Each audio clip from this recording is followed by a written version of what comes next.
Hi, my name is Mike Ward. I'm the Global Director of Content at Informa Pharma Intelligence's Insights portfolio.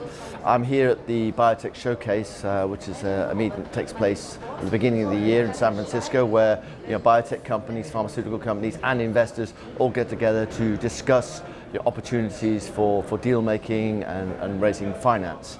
I'm joined by Robert Overell, who is the President and CEO of PhaseRx. PhaseRx is an RNA-focused company. RNA is has been a challenging space for many companies. So, what is it that you guys think you've got that's actually going to help you get through what has been a challenging environment? Yes, well, it's a great question, Mike. And RNA therapeutics are challenging. Yeah. And the reason they're challenging is because they're very difficult to deliver. Yes. Okay, these RNA molecules are very fragile. They easily fall apart in the circulation. It's very difficult to get them into the right cells and get them expressed at high levels so that they can really make the therapeutic proteins and be effective. No. And we've been developing this delivery system at PhaseRx, which we licensed exclusively from the University of Washington for the last 8 years. It is one of the best, if not the best, technologies for the delivery of messenger RNA today, and we're using it to treat children who are born with life-threatening inherited liver diseases, because mRNA is fundamentally a template that can make new proteins in the cell. So we're really doing replacement therapy. So the company's been around for 8 years, right? So the technology, how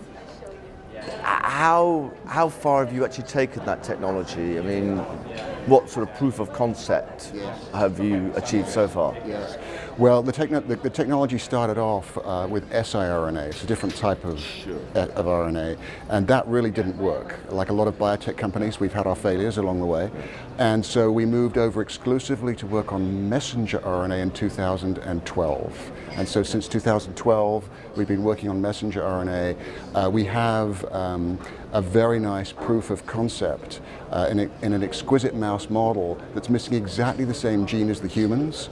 Our lead programs are in the urea cycle disorders, where the children are unable to metabolize nitrogen from the blood.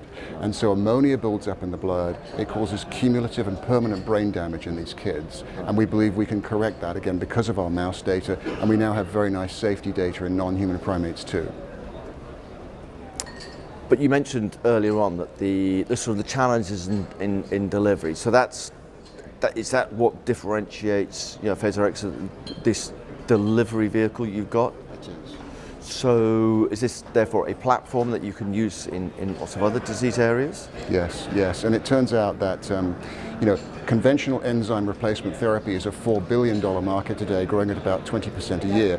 But we can do with our technology what cannot be done with conventional enzyme replacement therapy, because we can replace missing enzymes that are defective inside the diseased cell. We call that intracellular enzyme replacement therapy, and there are quite a large number of these diseases that we believe can be treated with our approach, yes, and not with conventional ERT. So how did you choose the indication that you've gone for? Yeah, well, we did extensive diligence with key opinion leaders across the United States and in Europe, and they all came with the same list of diseases, and the urea cycle disorders were close to the top of that list in terms of unmet medical need, in terms of the patient population, and also there are drugs on the market to treat the disease that don't do it very effectively. And they have validated the market, and they've also validated what we call the approvable endpoint, which is lowering of blood ammonia. And we've shown in our mouse models that we can correct blood ammonia. So we believe we can draw a straight line between the mouse data and our human clinical data, which we expect to get off in the first half of 2018. Right, okay. You mentioned that, so the company was created like 8 years ago. You said it had, it stumbled along because it started off in the sort of silence RNA space.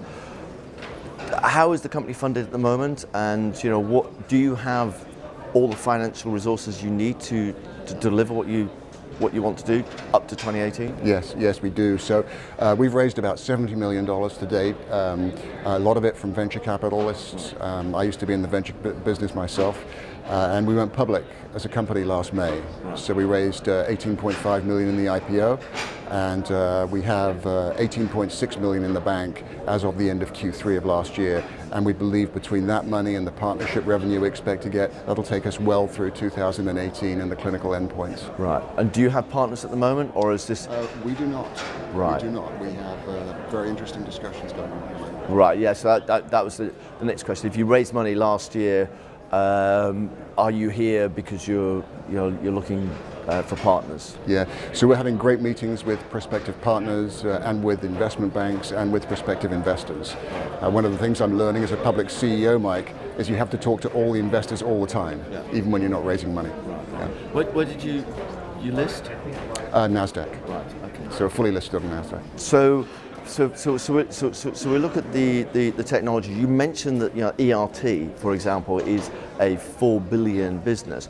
Do you anticipate that your ERT approach is that disruptive? Is that actually going to be able to sort of eat into some of that 4 billion? Well, we believe the market for IERT is actually larger than the $4 billion ERT market because there are more diseases in it in the liver. There are people who've told us that the existing ERT market is vulnerable to mRNA, and I think that's going to depend on how things shake out. We've certainly had some business development interest in that direction. Right. And then the business development discussions you've had, is it just because of sort of the indications you're looking at, or is it the fact that, as we already mentioned, it is a platform that Yes. has potential? Yeah, well, we've really got three different types of discussions going on. One is around our lead programs in the UCDs. We also have discussions going on around diseases for which we have no proof of concept, because people understand that having invested $70 million in the delivery system, we can now plug mRNA after mRNA into it to create different drugs. And then finally, we have interest from a platform standpoint for people who want to use mRNA to deliver other genes, express other proteins other than for the orphan liver diseases.